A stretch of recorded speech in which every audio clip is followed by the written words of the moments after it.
Morning, everyone. Really grateful to be here on behalf of PepsiCo. So, as mentioned, Glin. I'm the president of the PepsiCo Foundation and the global head of social impact for PepsiCo. I want to thank Earthring, Food Systems of the Future, Ambassador Cousins, for this opportunity to speak to you. It's a really important topic. I love that Dollar General and Stop and Shop just came off the stage because it was a big customers and partners of ours. And you may be wondering, okay, food access, retailers, grocery. I'm not going to talk about that directly because there's a lot of conversation about that. And it's really critical and important. And it's central to what we do. We talked a little bit about a different initiative that we have where we use the company's capabilities we have great capabilities. We make, move, and sell products. But how do we source healthier options? How do we pack them and how do we deliver them to those in need in times of need? That particularly as relates to children. So I'm going to flip the script a little bit and talk about an initiative that's different from what we're doing with Stop and Shop and Kroger and Costco and Walmart and all the entities. It's something that we're doing with our own capabilities to show up and, as I say, show out for communities. So the first thought that you might have is, oh, this bill. I'll put it. All right, so you might have heard PepsiCo and you think, okay, Pepsi. But we're one of the largest food and beverage companies in the world. And when you think of that, I want you to think about, yes, maybe it's Pepsi and it's Gatorade, but think more on the food side. So you think about Lay's and you hear Quaker Oats and you're like, oh, that's PepsiCo. And then there's lots of Cho's in the portfolio. Cheetos, Fritos, Tostitos, a lot of Cho's in the portfolio. But those products, they represent something different. They represent our commitment to community because Lay's potato chips aren't really about the enjoyable snack that you may have. It's really about potato farmers. And Doritos is really about corn farmers. And Quaker Oats is really about oat farmers. We don't exist unless we are a positive force for good in our communities.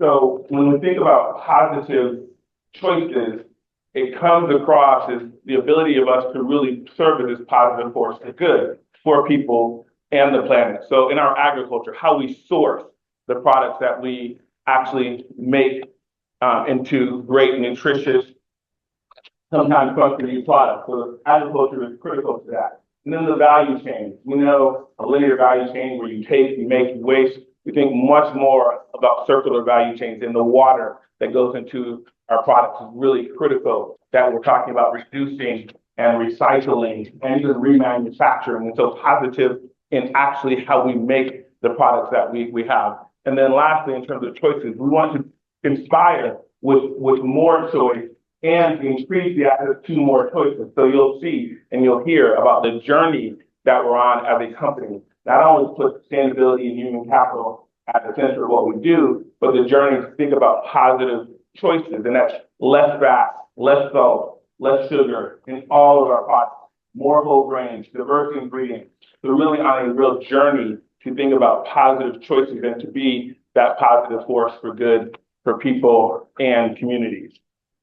And at PepsiCo, from a philanthropic standpoint, you want to think about the company and what we do really well. As a food and beverage company that creates opportunity. So we have about 320,000 employees that operate in 200 markets around the world. And we have the ability to do a lot of great things with our food and our beverage portfolio, as well as creating opportunities. But we know in those same communities, there's actually food insecurity. There's water scarcity. There's actually lack of economic opportunity. And so from a philanthropic standpoint, we want to make sure we take the goodness that the company has and really do more good in communities with the capabilities that we actually have. We have philanthropic capital. We have people to be a positive force for good, and we have the ability to make better for you products. And so I often talk about if you could make a flaming hot Cheeto, you probably could make anything that's good for you as well. And so in countries around the world, those capabilities actually exist. In countries around the world, whether it's Mexico or Brazil or India, we're addressing mild to moderate malnutrition through our own products, creating products that are actually addressing and solving real health challenges. as we're doing around the world with our journey to really inspire through greater positive choices. So, when we think about those opportunities to create products, we actually have the opportunity to use our own capabilities, to use our people, to use our logistics capabilities, to use our products to really address something that we all just people came off the stage mentioned, like school meals are really critical. Many communities in this country and states in the country, they may have school breakfast programs, and they actually may have school lunch programs as well.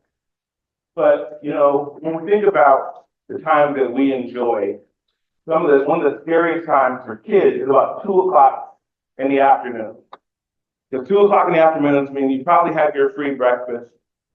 You may have had your lunch, but after 2 o'clock, looking at different statistics, upwards of 1 in 5 children don't know where their next meal is coming from until that next morning.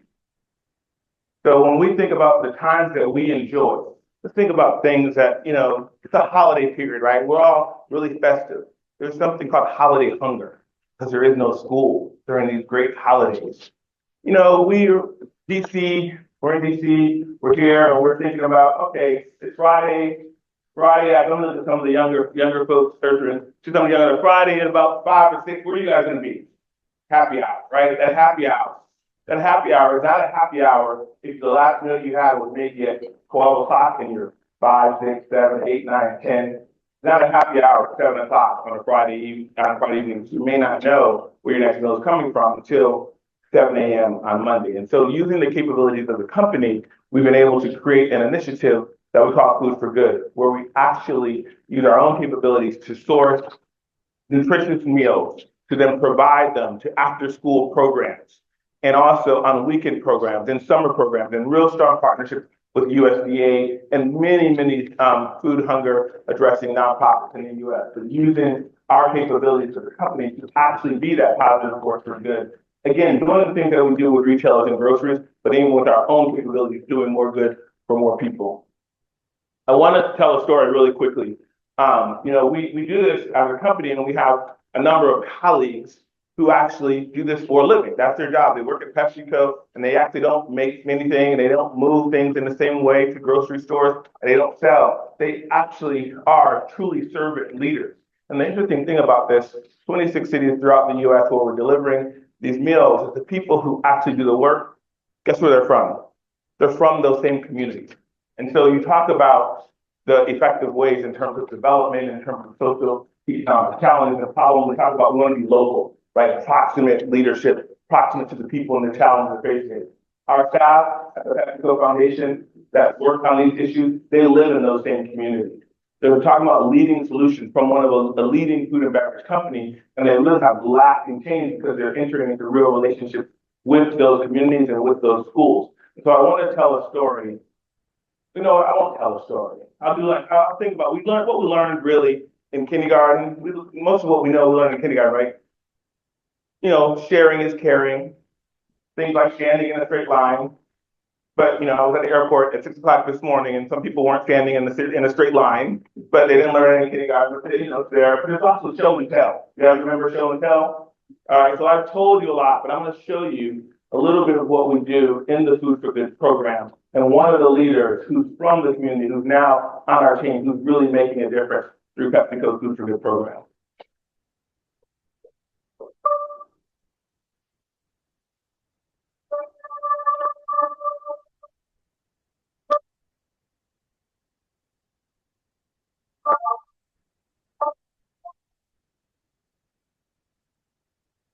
Growing up in South Oak Cliff, a Dallas area, in the 80s and 90s, it was pretty rough. There were times where if you were walking up and down the street, someone could drive up and rob you at any time. We had plenty of opportunities to either join a gang or be a part of robberies and stuff like that. So if you didn't have a strong support system, you would go in the wrong direction real quick. Back in the day, there was no options to go to after school programs and have food available. I was one of those kids that you pretty much didn't eat until, you got home. We didn't know about being nutritious or eating a nutritious meal or anything like that. So that's where food for good comes in. Actually, knowing about having a fruit, a veg, and a grain and stuff like that, that's very educational to me.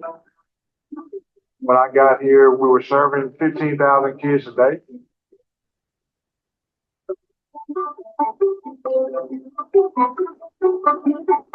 This is one of the biggest food service that's going across the world.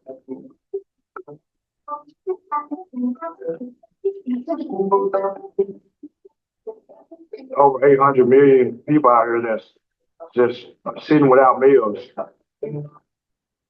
So it's always good to help people.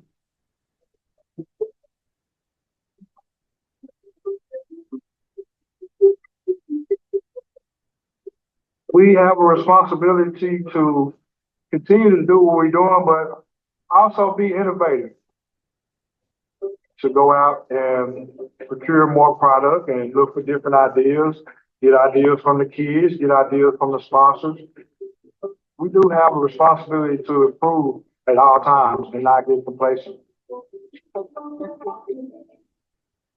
It's about making a positive change. It's about lasting effect, a local approach that creates global impact.